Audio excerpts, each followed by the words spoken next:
Glória a Deus. Abra a tua Bíblia comigo.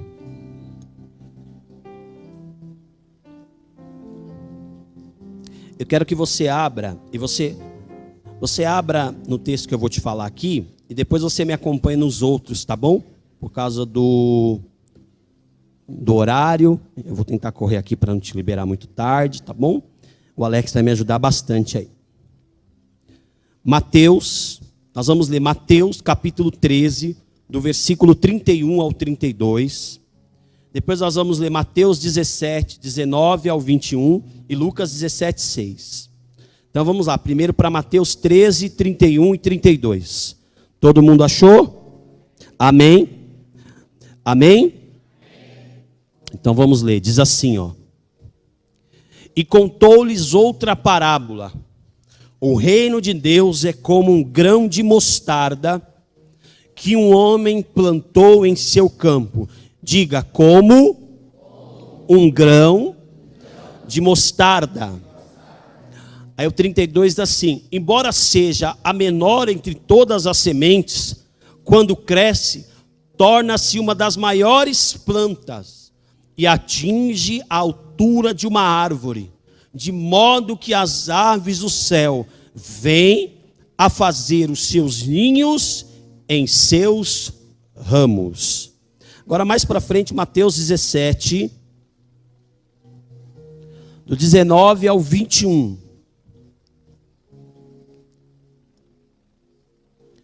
Diz assim, ó. Os discípulos aproximaram de Jesus em particular e perguntaram: por que não conseguimos expulsá-lo? E ele respondeu: porque a fé que vocês têm é pequena. Eu asseguro, se vocês tiverem fé como um grão de mostarda, poderão dizer a este monte: vá daqui para lá, e ele irá, e nada será impossível para vocês. Mas esta espécie só sai pela oração e pelo quê? Pelo jejum. Agora Lucas capítulo 17, versículo 6. Lucas 17, 6. Diz assim: e ele respondeu: se vocês tiverem fé, como um grão da semente de mostarda, poderão dizer a esta amoreira: arranca-se e planta-se ao mar, e ela obedecerá. Amém? Aleluia. Fecha os teus olhos, vamos orar.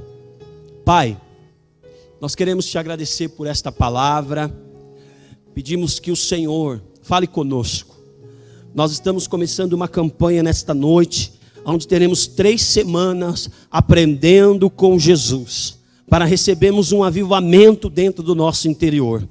Deus, que o Espírito de Deus fale aos corações, assim como o Senhor nos deu aqui uma manhã gloriosa, que o Senhor fale aos teus servos e me dê a graça e a capacitação de transmitir aquilo que o Espírito de Deus deseja falar à tua igreja, Senhor. Fala conosco, nos encoraja, nos instrui e nos capacita, em nome de Jesus.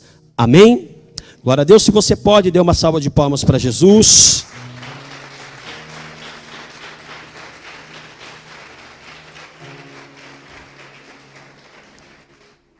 Pode se assentar, por favor.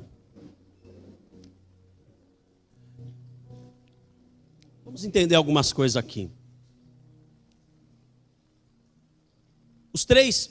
Esses três textos que nós lemos, eles tratam acerca do grão de mostarda. Aliás, todas as vezes que Jesus vai tratar acerca do ensinamento da fé, escute bem, todas as vezes que o Senhor vai tratar acerca dos ensinamentos da fé, ele não, e ele está se referindo aqui ao grão de mostarda, ele não trata com a multidão. Todas as vezes que Jesus está tratando nesses 3 textos que eu li com você, Jesus está tratando apenas com seus discípulos. Jesus está tendo um particular com os seus discípulos.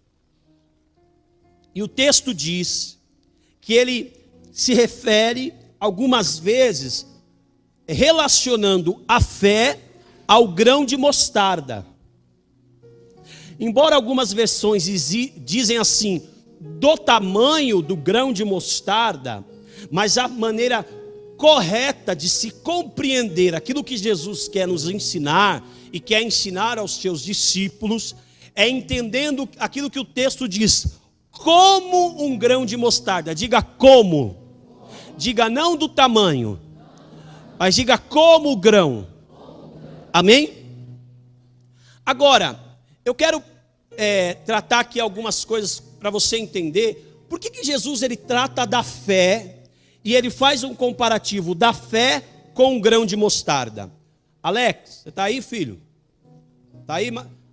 Põe na tela, Alex. Ó, põe na tela, Alex. Vai ficar. A Rebeca fica toda. Ai, meu esposo. Amém? Você está vendo o grão de mostarda aí? Ele está na palma de uma mão aqui. Acho que você puxou o zoom, né? Aqui na minha tela está parecendo que é maior. Se você tiver outra foto aí, põe também. Aquela que você colocou de manhã estava top. Isso, meu jovem, é isso aí. Então, eu quero passar para você a característica do grão de mostarda. Para você entender o porquê que Jesus faz a comparação.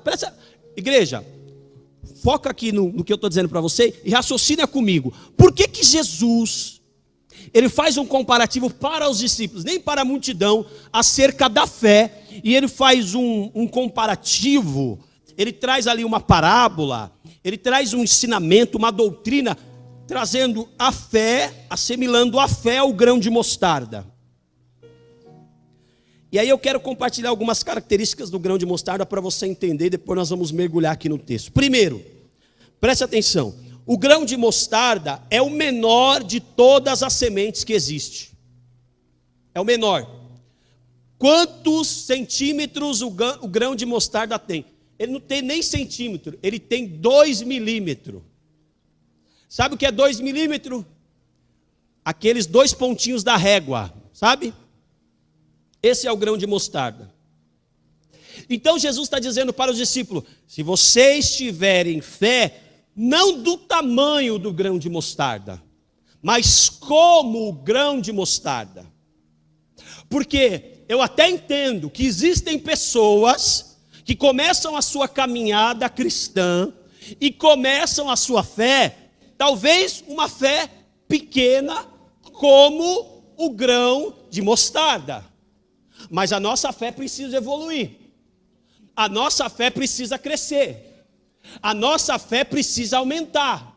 Porque se a nossa fé não aumentar, nós não vamos viver maiores patamares diante do altar de Deus. Você já reparou que tem pessoas que a fé dela é rasa, é crua. E Jesus está dizendo para os discípulos, vocês querem viver milagre? Vocês querem viver a minha bênção? Vocês querem viver um tempo extraordinário? Então a fé de vocês precisa ser como um grão de mostarda. Não do tamanho de um grão de mostarda. A sua fé, a minha fé, pode até começar quando nós iniciamos a nossa caminhada cristã. Mas a nossa fé precisa crescer. A nossa fé precisa aumentar. A nossa fé precisa evoluir. Sabe por quê? Eu estava pensando essa semana e refletindo, eu acho que não foi por acaso que Deus me deu essa palavra ontem. Eu estava falando para Deus, orando essa semana e falando, Deus, tudo parte da questão do acreditar. Sim ou não? Às vezes a pessoa nem é cristã, às vezes a pessoa nem é evangélica, mas ela acredita naquilo que ela se propôs a fazer. E ela acredita de uma maneira tão grande, tão grande, tão grande, que aquilo acontece e acontece de forma grandiosa sobre a vida dela. Sabe por quê? Porque tudo vai começar aqui, meu irmão, ó, dentro do seu e do meu interior. Precisa mexer aqui, ó. Tem que mexer. Tem que haver um incômodo. Tem que haver um trabalho dentro de mim. Para quê? Para que a minha fé não fique do tamanho do grão de mostarda. Entendeu até aqui? Amém? Segunda questão.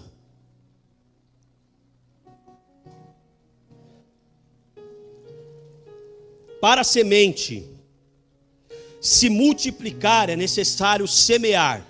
Diga, semear. Vamos lá. Nós lemos a visão de Mateus. Agora nós vamos ler a visão de Marcos. Como Marcos enxergou essa questão aqui. Vamos lá. Marcos capítulo 4, do versículo 30 ao 32. Marcos 4, do 30 ao 32. Estão comigo aí, amém? Novamente ele disse: com que compararemos o reino de Deus? Ou, dessa versão que está aqui, ó.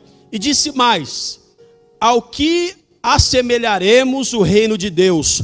Ou com que parábola apresentaremos? 31, vamos lá. É como o grão de mostarda, que quando é,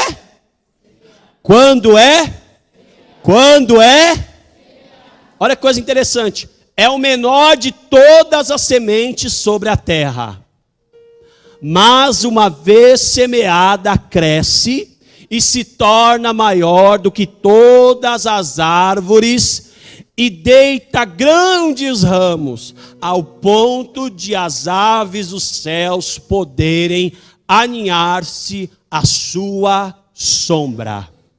Amém? Mateus diz assim: ao que vamos assemelhar o reino de Deus? É como um homem que plantou na sua fazenda ou no seu campo. Lucas escreve: o homem plantou na sua horta. E Marcos escreve assim: o reino de Deus é como um grão de mostarda que alguém plantou. O que é plantar? Plantar é semear. Plantar é produzir. Plantar é investir. Plantar é gastar tempo. Deixa eu parar um pouquinho nesse campo aqui para nós trabalharmos algumas coisas. O reino de Deus, quando ele é implantado dentro de mim, de você, ele começa desse tamanho aqui, ó. Bem pequeno, insignificante, bem pequenininho. Mas aí o reino de Deus começa a ser plantado. Essa semente é plantada, ela é semeada. Como que essa semente é plantada, pastor? Você começa a orar, você começa a entender a palavra, você tem interesse em vir à igreja, congregar, você participa das campanhas, você sobe ao monte, você tem uma vida cristã, você quer aplicar os ensinamentos da palavra. Você começa tão pequeno. É engraçado, se tem líder de célula aqui, é muito engraçado. A gente fala para as pessoas orarem na célula, e aí eu fico me vendo, quando eu era novo convertido, você pede para a pessoa orar, ela fica tímida, parece que ela está cochichando para orar, né? Ela fica com medo, você fala, irmão, ora, ela fica tremendo às vezes, tal. Por quê? Porque o reino de Deus está começando a ser implantado na vida dela. Mas o reino de Deus vai crescendo. A semente vai sendo plantada, a semente vai sendo regada, a semente vai sendo trabalhada. Deus vai começando a trabalhar dentro do meu interior. Aí o que acontece? Eu começo a sentir a presença. Eu sou batizado nas águas, eu sou batizado com o Espírito Santo. Eu começo a entender a doutrina, eu começo a entender a palavra. As escamas dos meus olhos começam a cair. Eu começo a enxergar coisas que outrora eu não enxergava. Aquilo que era peso para mim começa a ser alegria, começa a ser prazer. Não congregar agora não faz parte mais da minha conduta, porque quando eu deixo de congregar, há um vazio no meu interior. Quando eu deixo de ler a palavra, há um vazio no meu interior. Quando eu deixo de orar, há um vazio no meu interior. Quando eu não sinto a presença de Deus, começa a haver um vazio no meu interior. E aí você começa a ver aquela pessoa que ela vivia em pecado, ela vivia em tantas coisas que não agradavam a Deus. Agora ela está servindo a Deus, agora ela está se esforçando na presença presença do Senhor. Antigamente ela fornicava, agora ela não fornica mais, mas ninguém obrigou ela, ninguém falou para ela. Antigamente ela fumava, ela bebia, mas agora ela não fuma mais, agora ela não bebe mais. Antigamente ela tinha relações sexuais antes do casamento, antigamente ela fazia tudo errado. Agora ela se torna um grande servo e uma serva de Deus. Por quê? Porque o reino de Deus está sendo implantado no meu interior.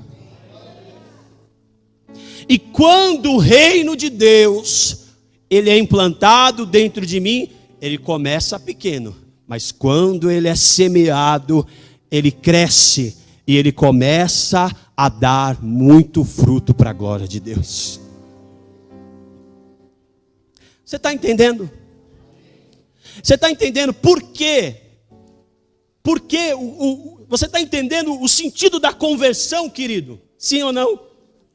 Você está entendendo o que é a conversão? Paulo, a Bíblia diz que ele estava indo babando atrás dos cristãos, porque ele era um perseguidor. Mas a Bíblia diz que no caminho ele teve uma experiência com Galileu. E a Bíblia diz que ele vê um estrondo, uma voz, uma grande luz. E a Bíblia diz que ele cai por terra e a voz diz: "Oh, Saulo, Saulo, por que me persegues?" Ele fica cego, ele fica totalmente cego. E a Bíblia diz que havia homens com ele. E a Bíblia diz que ele ouve a voz e ele tem a visão. Vou repetir, ele ouve com os ouvidos e ele vê com os olhos. Ele vê uma grande luz, ele ouve, ele vê e ele ouve. Mas os homens que estavam com ele não. A Bíblia diz que os homens que estavam com Paulo só ouviam, mas não viam. E não entendiam, por que eu estou ouvindo e não estou vendo? Porque Deus queria uma experiência para Paulo. E eu quero dizer para você nesta noite, Deus quer dar uma experiência para você, para que você veja, para que você ouça e para que haja dentro do seu interior uma grande transformação pela palavra de Deus. Aleluia! O reino de Deus, quando é plantado em nós, começa até pequeno, mas quando é semeado, regado, cuidado, vai crescendo dentro de nós e atinge um grande crescimento. A fé é semeada quando oramos insistentemente por algo, jejuamos, buscamos a Deus. Uma semente só se multiplica quando é plantada, do contrário, permanece ela só, mesmo sendo tão pequena. A vida no interior da semente de mostarda. A semente é pequenininha, mas dentro dela há vida. O reino de Deus começa pequenininho dentro de você, mas ele tem uma vida extraordinária em Cristo Jesus. Ninguém que começa na fé começa grande. Todos que começam na fé começam pequeno, mas quando essa semente vai sendo semeada, ela cresce para a glória do Senhor. Amém? Terceiro lugar, quando a semente é plantada, ela morre. Olha que coisa interessante.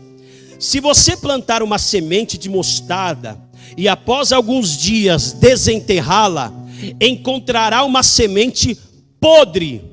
Isto acontece porque a casca se rompeu para liberar a vida que estava dentro dela. À primeira vista, parece que nada nascerá dali.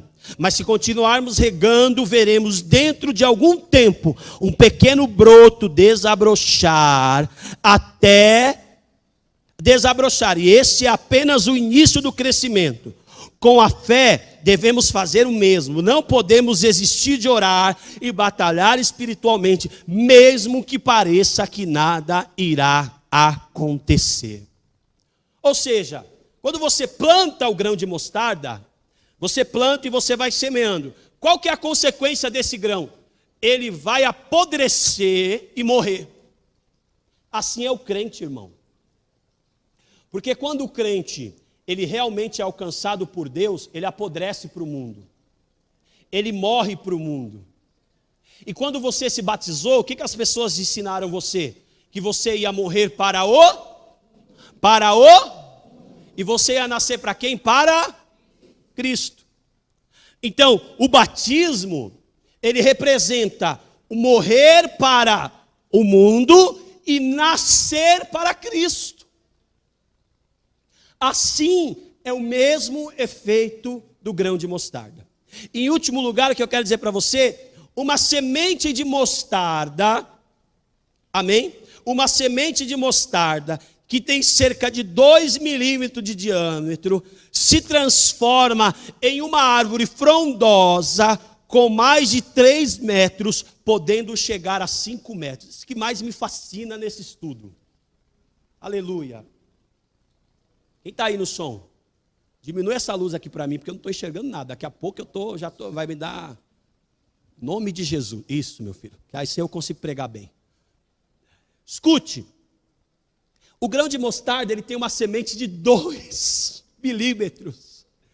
Mas olha no que ele se transforma. Põe aí, Mateus, por favor. Olha só. Olha aqui, ó. Olha só, eles montaram. Glória, vocês estão de parabéns, viu? Aleluia. Dá uma salva de palmas pelos meninos aí, né, irmão? Ajuda aí, irmão. Oh, meu Deus do céu. Próxima vez eu vou trazer um controle. Vamos lá. Olha só. Você está vendo aí, ó. O pontinho é o grão de mostarda. Olha o que ele se torna.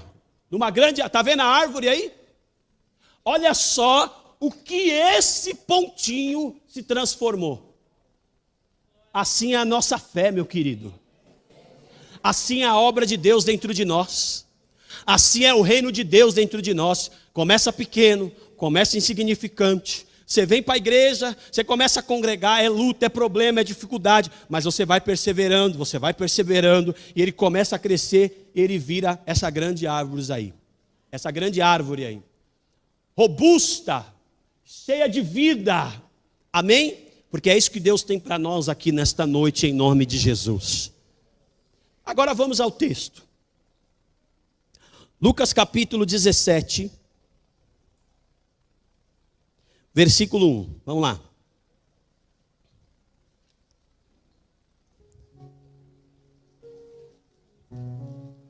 Lucas 17.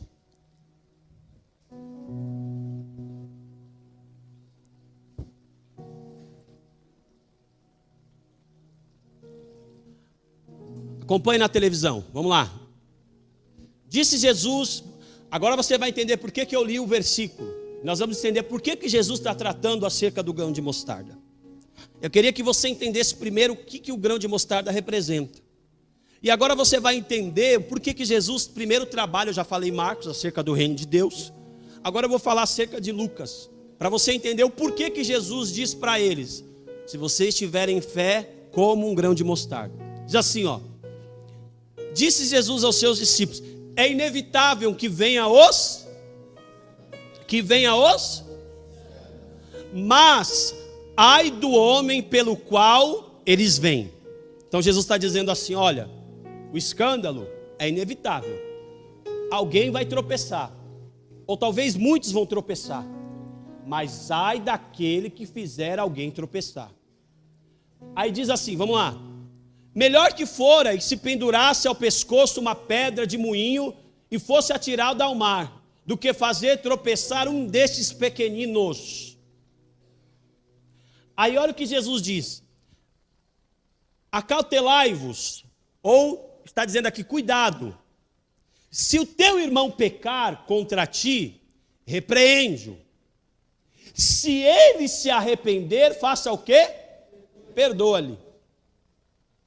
Ou seja, Jesus está dizendo assim, ó, vai acontecer o problema de alguém tropeçar.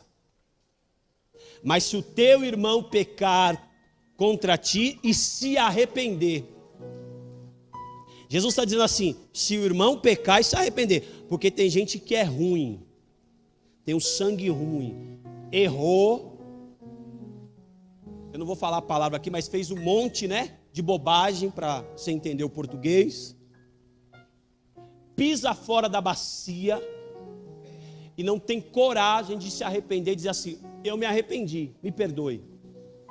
E Jesus está dizendo assim, ó, se arrepender, faça o quê? Faça o quê? Vamos ao 4, vamos lá. Se por 7 vezes no dia pecar contra ti, faça o quê? 7 vezes vier ter contigo dizendo, estou arrependido, faça o quê? Perdoa-lhe. Entendeu até aqui?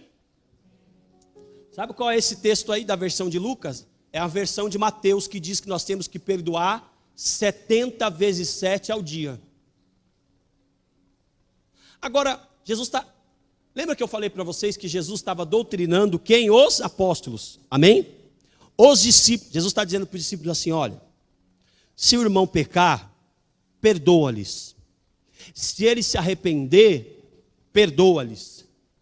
E se ele pecar 7 vezes, e 7 vezes ele vier até você, perdoa-lhe. Tenha paciência, não julgue, não coloque o dedo, não coloque rótulo, não censure, tenha paciência, tenha misericórdia, tenha compaixão, seja complacente com os mais fracos, seja piedoso com os mais fracos, vivam isso. Aí os discípulos começam a pensar, e aí olha a resposta dos discípulos, põe aí por favor. Então disseram os o quê? Os ao Senhor. Olha, quem disse aqui não foi membro, não foi a multidão, foram os apóstolos. Mas eles não eram apóstolos? Apóstolo não é um super pastor, como a igreja brasileira às vezes pinta essa imagem, que parece que o apóstolo está aqui, o apóstolo está aqui, aí depois vem os anjos e vem Deus. E parece que o apóstolo é um super pastor. Mas olha os apóstolos aqui, estavam na condição humana, como eu e você. Jesus diz assim, olha, se o irmão pecar, perdoa-lhes. E se ele pecar um monte de vezes, Jesus, perdoa. Se for 7 vezes ao dia vier, perdoa 7 vezes. Se ele se arrepender, perdoa. Aí os apóstolos responderam assim, então, por que Lucas não escreveu os discípulos? Por que ele escreveu os apóstolos? Para nos ensinar que eles não eram super-homens, que mesmo com o título apóstolo, eles eram homens como eu e você. Aí os apóstolos dizem assim, Senhor, aumenta-nos a fé. Aleluia. Os apóstolos estavam dizendo assim, Senhor, perdoar, aumenta a minha fé. Perdoar uma vez, beleza. Agora perdoar 7 vezes o mesmo camarada, ah não, Senhor. Senhor, aumenta a minha fé. Senhor, me dá graça. Senhor, me capacita. Senhor, me instrui. Senhor, aumenta. Por que eles disseram fé? Por que eles não disseram assim, me ensina a perdoar? Mas eles disseram, Senhor, aumenta a minha fé. Porque fé, Jesus diz assim para eles assim, olha, aí Jesus responde assim, põe aí que eu esqueci. Respondeu-lhe o Senhor, se tiverdes fé. Jesus não podia responder outra coisa? Jesus podia dizer assim, tá bom, eu vou aumentar a fé de vocês. Vem aqui, dá o óleo aí, chama o Márcio, o apóstolo Márcio. Derrama óleo na cabeça dele, porque ele já vai sair daqui transformado. Hã? Jesus não podia ter feito isso, ele era Deus. Mas só que ninguém aqui é robô. Ninguém aqui é alguém que Deus vem aqui dar corda e você sai como um alienado. Jesus mudou a minha mente. Eu sou um zumbi de Deus. Não. Você tem livre-arbítrio. Você tem escolha. Eu vou servir a Deus ou vou servir a Baal? Qual caminho eu vou seguir? Eu vou decidir perdoar ou eu vou decidir viver na mão dos verdugos? Eu vou decidir abençoar? Você e eu, nós temos a liberdade. Jesus não chama os apóstolos, coloca o óleo sobre a cabeça. Ele diz assim, se vocês tiverdes fé, como um grão de mostarda. Vai começar pequenininho o perdão. Vai começar pequenininho a fé. Vai começar pequenas experiências com Deus, mas tu vai regar, tu vai plantar, tu vai colocar adubo, tu vai regar, tu vai esperar, tu vai viver, tu vai esperar, tu vai semear, vai semeando, e aí já que Jesus dizendo, vai crescer. E a fé não é apenas para portas abertas, para milagre, para bênção financeira. Jesus está dizendo assim: vocês viverão o maior de todos os milagres, que é perdoar. Deus está falando com gente aqui. Levante as mãos para os céus. Eu estou sentindo a presença de Deus aqui. Aleluia. Narabacando yasoyebioti aluvia da yasai. Aleluia. Querido, nós vimos aqui o texto, o teatro na semana passada, que é o esquecer e crescer. Mas o que José disse? O que José disse? Deus me fez esquecer. Manassés. O meu filho se chamará Manassés. Porque Deus me fez esquecer das humilhações, das vezes que eu fui lançado na cisterna, das injustiças ao qual a minha família me fez passar. Deus me fez esquecer de tudo aquilo que eu passei, eu perdoei, eu esqueci. Por quê? Porque Ele aumentou a minha fé. Porque o grão de mostarda foi trabalhado. E aí quando eu esqueci, aí Ele me fez prosperar. Depois que eu esqueci, depois que eu perdoei, Deus me fez prosperar. Ou seja, eu esqueci, e depois que eu esqueci, aí eu cresci para a glória de Deus. Amém? Vamos a um outro texto, se coloque em pé, por favor.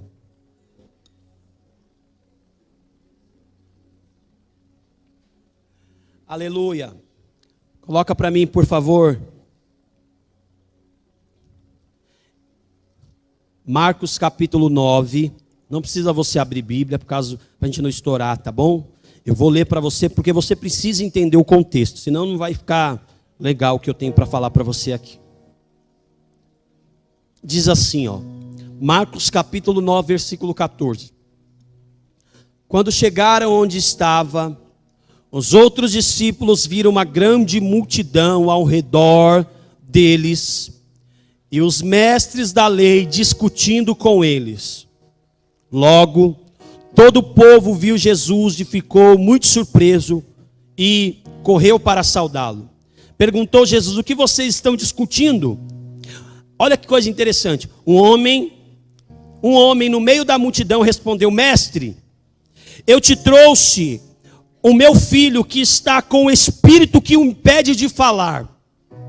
Aonde quer que o apanhe, joga-o no chão. Ele espuma pela boca, range os dentes e fica rígido. Pedi aos teus discípulos para que o expulsem o espírito, mas eles não conseguiram.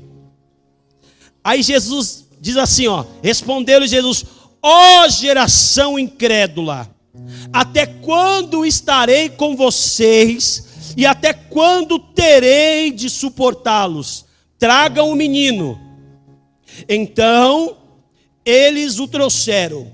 Quando o espírito viu Jesus, imediatamente causou uma convulsão no menino, e este caiu no chão e começou a rolar, espumando pela boca. Jesus perguntou ao pai do menino: há quanto tempo ele está assim? Desde a infância, respondeu ele.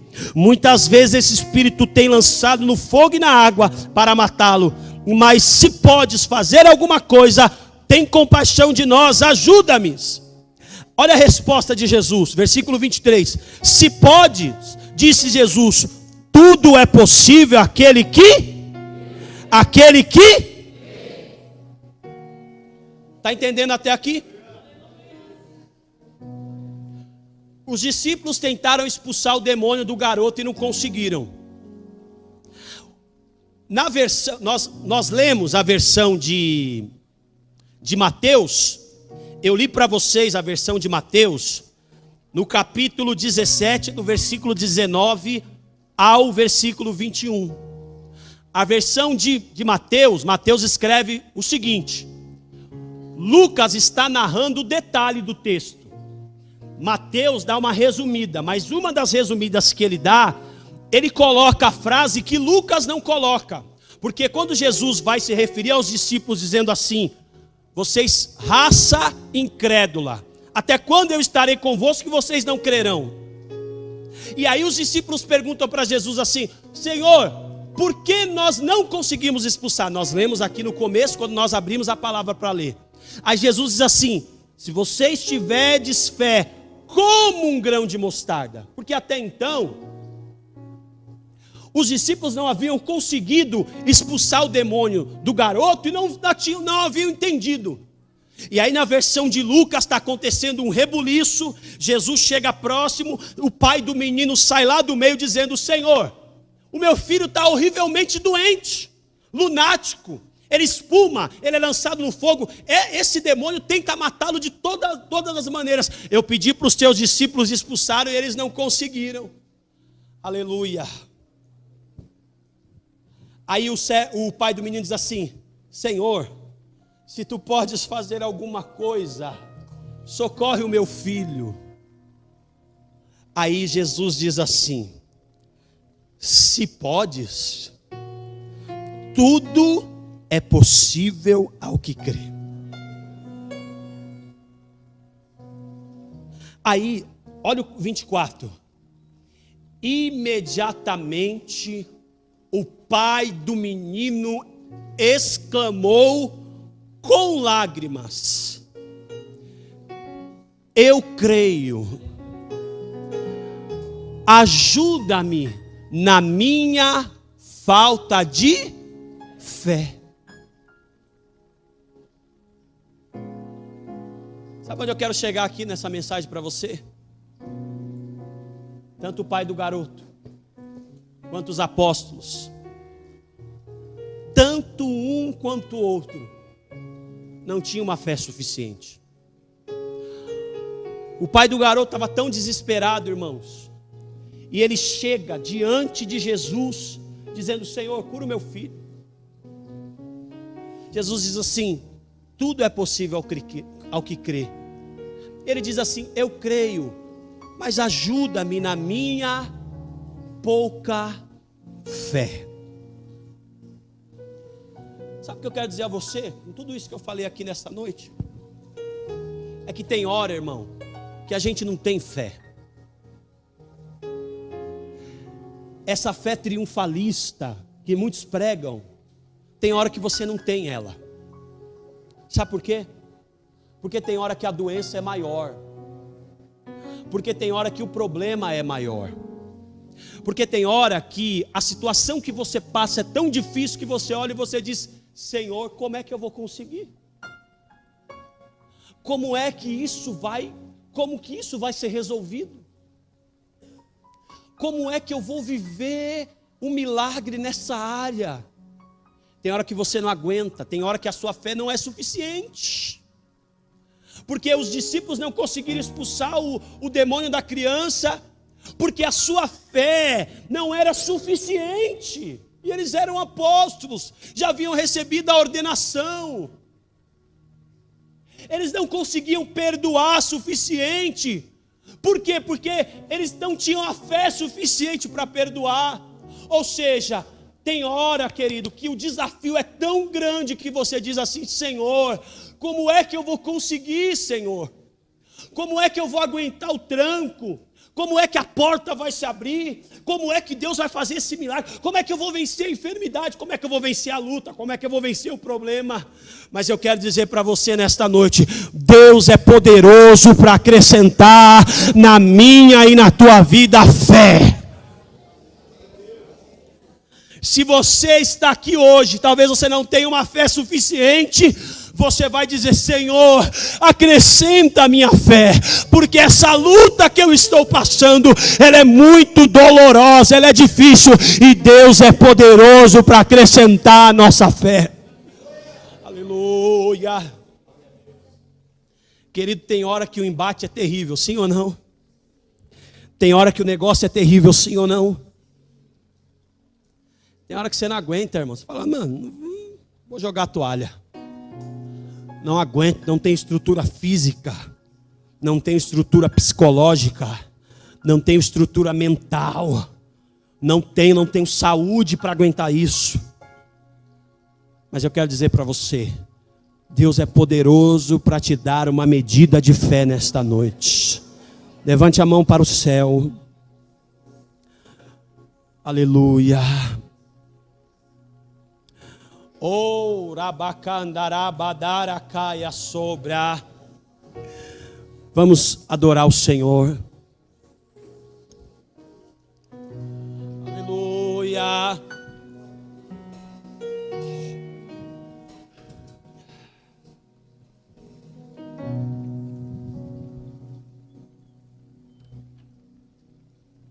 Quando Deus chamou a Moisés, Deus falou: Moisés, você vai diante de um grande homem. Talvez o maior homem com a maior autoridade na terra, chamado Faraó do Egito. Moisés disse assim: Deus, como eu vou diante de Faraó? Ele é grande, eu não sei falar, eu não tenho eloquência. Deus disse para ele: eu vou usar a tua boca. Você vai lá diante dele, mas eu não consigo falar. Então eu vou usar Arão para falar através de você. Senhor, mas eu não tenho autoridade. Mas eu vou te dar autoridade, Moisés. Mas como, Senhor, eu sou tão pequenininho. Moisés, está vendo o cajado, Moisés? Pega o cajado, Moisés. Mas para que, Senhor? Moisés, pega o cajado. Mas para que, Senhor? Moisés, pega o cajado. Moisés pega o cajado se torna em serpente. Moisés corre da serpente. Deus diz para ele: Moisés, pega a serpente. Mas Deus pega a serpente e a serpente se transforma em cajado. Deus diz para Moisés: Moisés, põe a mão no peito. Mas por que, Senhor? Moisés, põe a mão no peito. Moisés põe a mão no peito. Quando ele tira, a mão dele está leprosa, cheia de situações. Deus está dizendo para ele: está vendo? Se você não fizer o que eu estou dizendo, se você não fizer o que você foi chamado para profetizar, você foi chamado para levantar a mão e abençoar, você foi chamado para pegar cajado. Deus te chamou para você pegar cajado, Moisés. Ah, Deus, eu não consigo. Pega o cajado, Moisés. Ah, Deus, eu não posso. Pega o cajado, Moisés. Ah, o cajado é pesado, mas pega o cajado. Largou o cajado, por que Deus está dizendo para você? Porque você largou o cajado. Põe a mão no peito, Moisés. Moisés põe a mão no peito. E quando ele tira, as mãos está mais branca como igual a neve. Branquinha, limpa.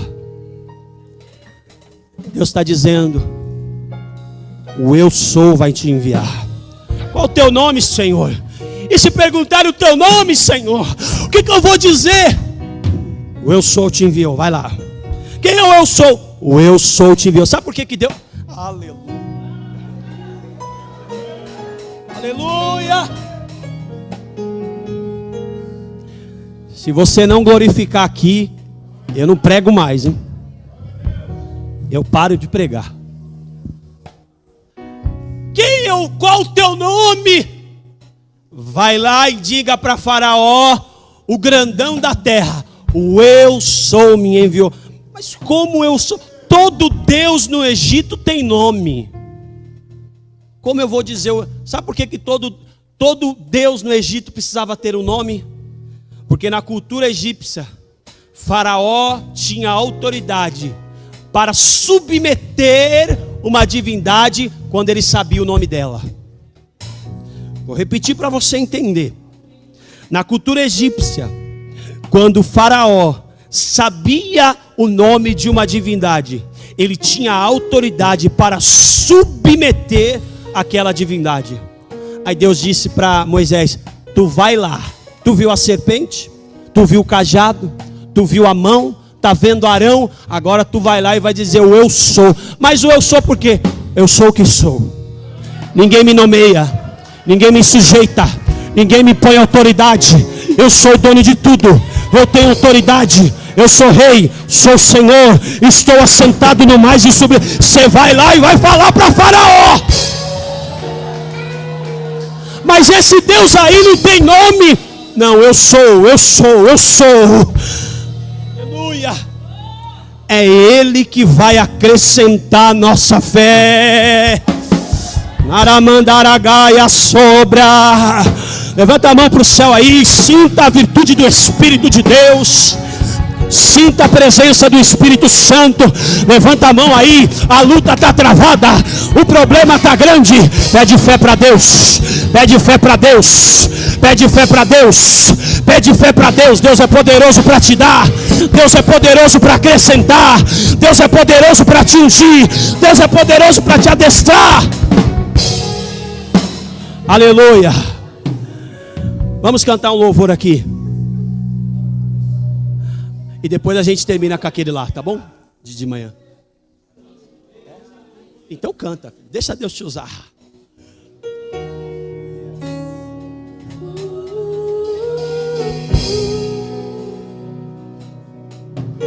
Aleluia.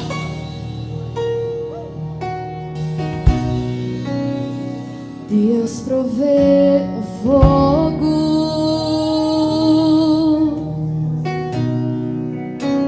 e eu sacrifício.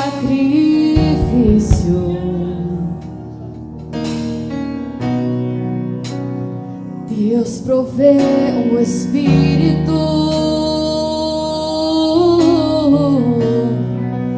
e eu me entrego por inteiro. Enche-me, Deus, enche-me, Deus, enche-me, Deus, enche-me, Deus, enche-me, Deus, enche-me, Deus, enche-me. Deus provê o fogo e eu sacrifício.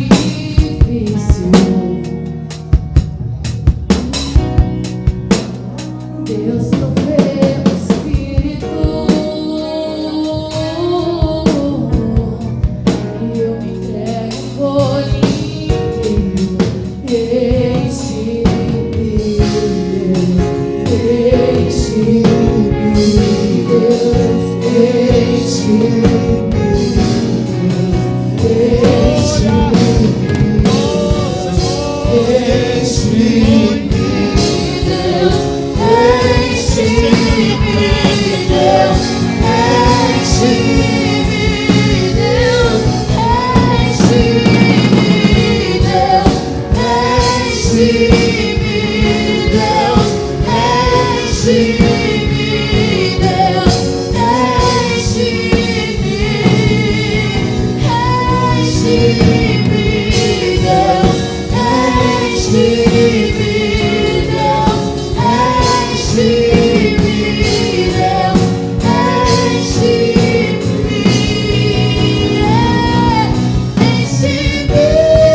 Cante, cante. Até transbordar com tua glória, com tua glória. Enche-me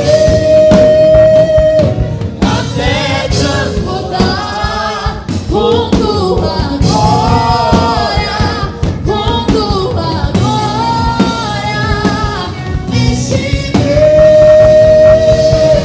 até transbordar com tua glória.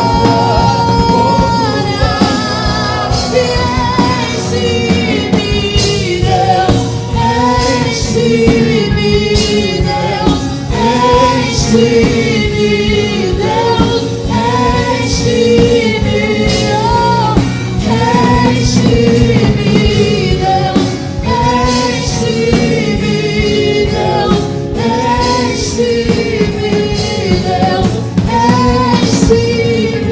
Aleluia. Levante as mãos para os céus. Aleluia, aleluia, aleluia, aleluia, aleluia, aleluia. Aleluia. Começa a falar com o Senhor aí no teu lugar. Aleluia. Começa a falar com o Senhor. Pega na mão do teu irmão aí, levanta a mão dele, começa a orar, igreja. Ore ao Senhor. Pega na mão do teu irmão, começa a orar. Começa a falar com o Espírito Santo. Começa a se encher. Enche, Senhor. Enche, Senhor. Enche, Senhor. Deus é poderoso para te visitar. Deus é poderoso para te encher. Deus é poderoso para manifestar sobre a tua vida. Deus é poderoso para te encher de fé. Deus pode te dar graça para você perdoar. Deus pode dar graça para você acreditar. Deus pode dar graça para você crer. Recebe sobre a tua vida.